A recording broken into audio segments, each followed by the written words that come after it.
आप सब लोग कैसे हैं? जैसे कि आप जानते हैं कि हमारे करंट अफेयर्स की क्लासेस चल रही हैं। हम मई 2024 की जो करंट अफेयर्स है उसे कंप्लीट कर रहे हैं।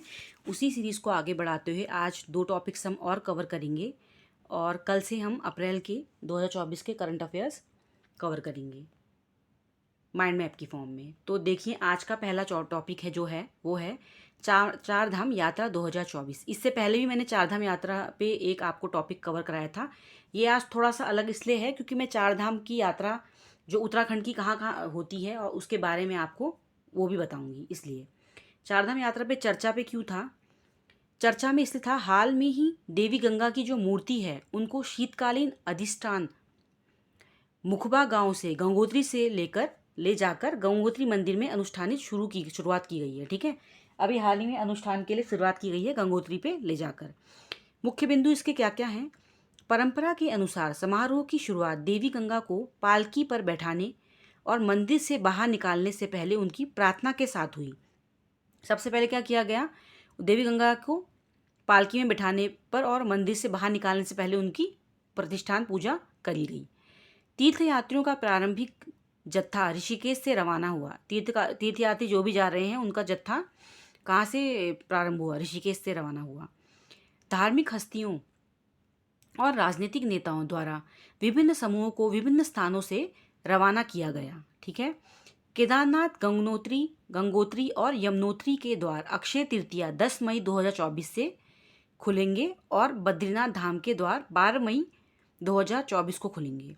तो अभी आपको मैंने लास्ट ही बताया था कि ये कब से खुलेंगे करके। तो गंगो केदारनाथ की और गंगोत्री की और यमुनोत्री की जो द्वार वो अक्षय तृतीया 10 मई से शुरू खुलेंगे और बद्रीनाथ धाम के द्वारा 12 मई से खुलेंगे। ठीक है, अब आप चारधाम यात्रा में क्या क्या कवर करते हैं? चारधाम यात्रा है क्या वैसे उत्तराखंड की, ये जानिए।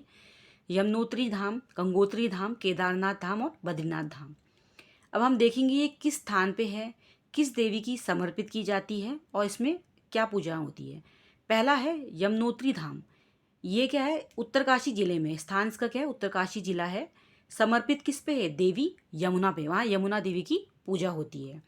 गंगा नदी के बाद यमुना नदी भारत की दूसरी सबसे पवित्र नदी है। गंगा नदी के बाद कौन है? यमुना नदी। ठीक है, गंगोत्री धाम ये स्थान का है, ये भी उत्तरकाशी जिले में है। ये समर्पित किया जाता है देवी गंगा को। सभी भारतीय नदियों में सबसे पवित्र मानी जाती है गंगा। ठीक है, जैसे नाम से पता चल रहा है, गंगोत्री धाम गंगा जी के लिए और यमुनोत्री धाम यमुना के लिए। दोनों स्थान जिले कहाँ, कौन से जिले में है? उत्तरकाशी जिले में। इसके बाद आता है केदारनाथ धाम। यह स्थान है इसका रुद्रप्रयाग जिला। समर्पित है भगवान शिव को। केदारनाथ धाम किसको समर्पित है? भगवान शिव को समर्पित है। मंदाकिनी नदी के तट पर स्थित है। कहाँ स्थित है? मंदाकिनी नदी है जो उसके तट पर स्थित है। भारत में 12 ज्योतिर्लिंगों में से भगवान शिव के दिव्य प्रतिनिधियों में से एक है। शिव जी के जो 12 ज्योतिर्लिंग बता रहे, भारत में जो 12 ज्योतिर्लिंग है उनमें से भगवान शिव का ये दिव्य प्रतिनिधित्व बताता है केदारनाथ। बद्रीनाथ, बद्रीनाथ कहाँ है? स्थान चमोली जिले में है। पवित्र बद्रीनारायण मंदिर का स्थान है। समर्पित किसको है? भगवान विष्णु जी को। वैष्णव के पवित्र तीर्थ स्थल में से क्या है? एक है। ठीक है, तो ये टॉपिक है हमारा चारधाम यात्रा 2024 पे। देखिए, ये पूछा जा सकता है ज़रूर क्योंकि ये 2 बार इस टॉपिक को कवर किया गया अलग अलग तरीके से। ठीक है, अगला है हमारा तड़ित झंझा। तड़ित झंझा क्या है और वो चर्चा में क्यों है?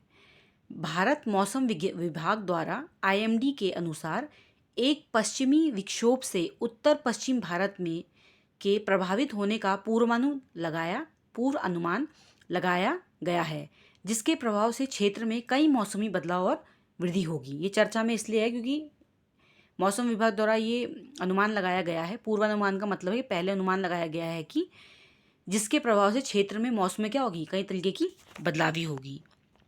मुख्य बिंदु क्या है? 9 से 12 मई 2024 तक जम्मू कश्मीर, लद्दाख, हिमाचल प्रदेश और उत्तराखंड के अधिकांश हिस्सों में आंधी, आकाश बिजली, तड़ित झंझा मतलब क्या होता है? तेज हवाओं के बारिश का स्थान जहाँ साथ बारिश होगी। तेज हवाओं के साथ साथ क्या होगी? बारिश भी होगी, तो उसे तड़ित झंझा कहते हैं। पश्चिमी विक्षोभ ऐसे चक्रवात हैं जो कैस्पियन या भूमध्य सागर में उत्पन्न होते हैं और उत्तर पश्चिम भारत में गैर मानसूनी वर्षा लाते हैं। ठीक है, इन्हें भूमध्य सागर में उत्पन्न होने वाले एक अतिरिक्त उष्णकटिबंधीय चक्रवात के रूप में भी जाना जाता है। यह कम दाब, इनका क्या होता है, कम दाब का होता है, क्षेत्र होता है और उत्तर पश्चिम भारत में आकस्मिक वर्षा, ओला और तुषार धुंध लाता है। यह सर्दी और मानसून पूर्व वर्षा का कारण बनता है। जैसे सर्दियों में और मानसून के पहले ही क्या करता है, वर्षा का कारण बनता है, तथा उत्तर उपमहाद्वीप में रबी फसल के विकास के लिए महत्वपूर्ण है। उत्तर उपमहाद्वीप में क्या है, रबी की जो फसल होती है उसके लिए इम्पॉर्टेंट है ये।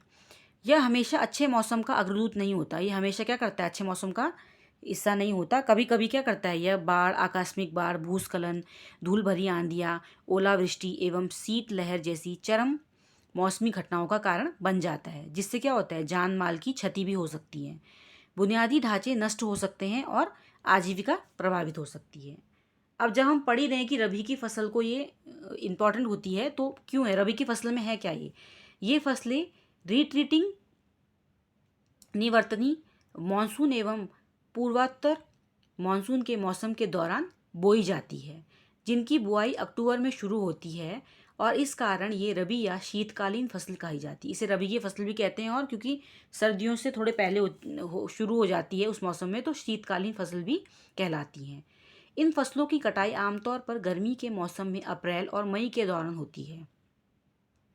इन फसलों पर निवर्तनी मानसून वर्षा का ज़्यादा असर नहीं होता।